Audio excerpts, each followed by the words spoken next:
புரியுற மாதிரியே சொல்றேன். உங்களுக்கு மாரநேர் நம்பி, எனக்கு மாயன்.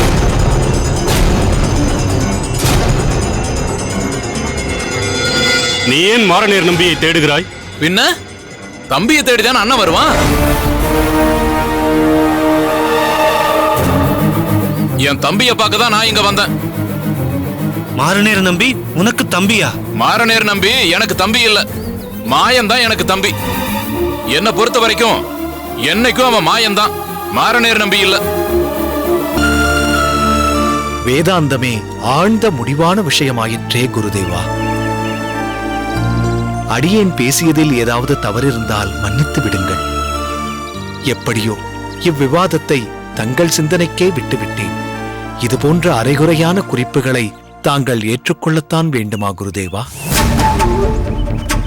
சற்று சிந்தித்துப் பாருங்கள். அடியேன் இந்த பாசுர வகுப்பை கூடத்தில் நடத்தி கொண்டிருக்கிறேன் என்றால் அதற்கு முழு காரணமே ராமானுஜர் தான்.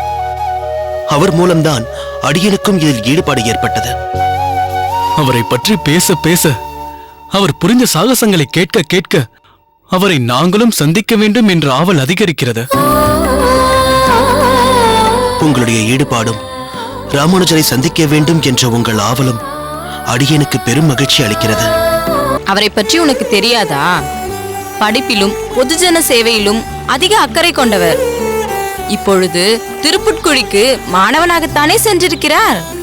படித்து முடிந்ததும் மீண்டும் இங்கு உன்னோடுதானே இருக்க போகிறார். இதெல்லாம் எனக்கும் தெரியும். ஆனால் சில விஷயங்கள் உனக்கு சொன்னால் புரியாது. இந்த பிரிவின் வருத்தமும் வேதனையும் கல்யாணமானவர்களுக்கு மட்டுமே தெரியும். சரி, என்ன செய்ய முடியும்? நீ சொன்ன வருத்தத்தையும் வேதனையையும் தாங்கிக் கொள்வதை தவிர உனக்கு வேறு வழி இருக்கிறதா? தஞ்சாவின் ஏக்கமும் வாட்டமும் எங்களையும் வதைக்கிறது.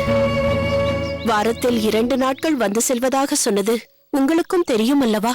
உங்களுடைய கவலை, வேதனை, வருத்தம் அனைத்தும் புரிகிறது தாயே. கிரகஸ்தனாக இருந்த ராமானுஜன் இப்பொழுது மாணவனாக இருக்கிறான். இங்கும் பொறுப்பும் கடமையும் இருக்கிறது, அங்கும் பொறுப்பும் கடமையும் இருக்கிறது. இரண்டையும் சமநிலையில் வைத்துத்தான் ராமானுஜன் பார்க்க வேண்டும். குருவிடம் பயில்வது போலவே குடும்பத்தாரிடம் பழகுவதும் அவனது கடமையே. அடியேன் இதை பற்றி ராமானுஜனிடம் பேசுகிறேன். பேசினால் மட்டும் போதாது, அவன் இங்கு வருவதற்கு ஆவண செய்ய வேண்டும்.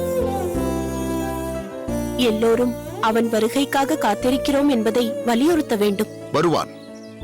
இந்த வாரம் நிச்சயம் ராமானுஜன் வருவான். அதற்கு அடியேன் பொறுப்பு.